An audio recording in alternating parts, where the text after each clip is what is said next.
Hi, everyone. Welcome back to God's Whispers, a place where we take the time to pause and reflect on the word of the Lord. Today, I'm going to be speaking about an Old Testament reading from 1 Samuel or 1 Samuel.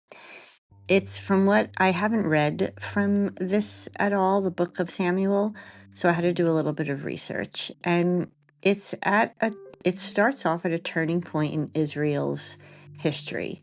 It comes after a period of judges.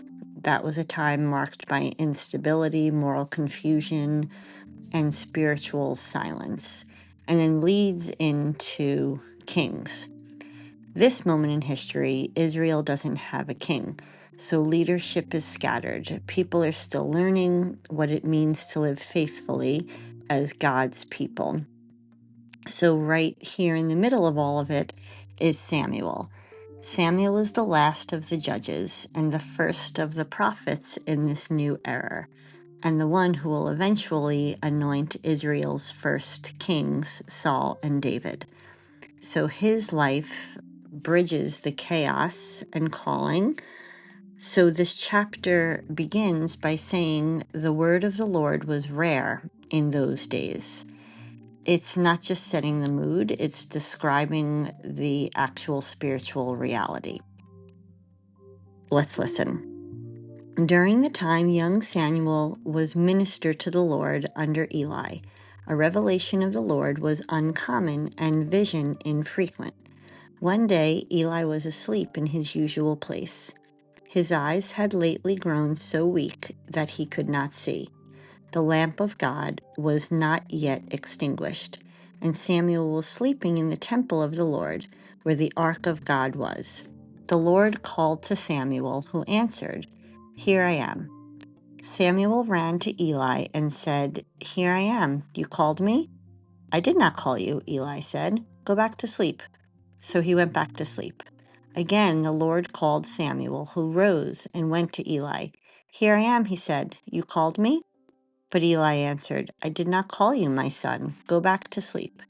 At that time, Samuel was not familiar with the Lord, because the Lord had not revealed anything to him as of yet.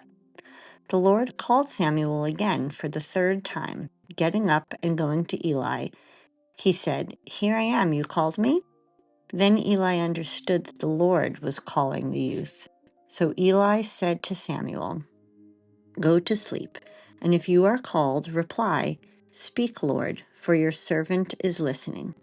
When Samuel went to sleep in his place, the Lord came and revealed his presence, calling out as before, "Samuel, Samuel." And Samuel answered, "Speak, for your servant is listening." Samuel grew up, and the Lord was with him, not permitting any word of his to be without effect.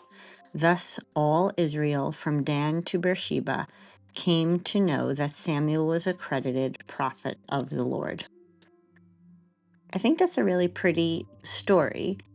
And it's just that, I guess it's saying that when God's voice feels distant, but when he speaks, he's not speaking as a powerful leader, nor as a priest, but to a child.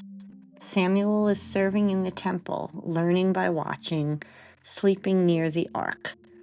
He's close to God's presence, even if he didn't recognize God's voice yet. So when Samuel hears his name at night, he just assumes it was Eli. 3 times he runs to him. That detail matters. Eventually, Eli realized this and tells him to say, speak, Lord, for your servant is listening." So God doesn't begin by asking Samuel to lead or to preach or to confront kings. He just begins by calling his name. This passage reminds us that God often begins his work quietly, in silence, with people who are simply willing to listen. So journal prompts that would go along with this passage would be, where am I in the season of transition or uncertainty? And what might God be trying to say to me in the quiet moments of my life? And how comfortable am I with listening, rather than acting right away. And then finally, what would it mean for me to pray, "Speak, Lord, your servant is listening today"? I hope that this passage was encouraging to you and that you read a little bit more from the book of Samuel. I thought it was pretty interesting. Don't forget to subscribe so you can continue to hear God's whispers.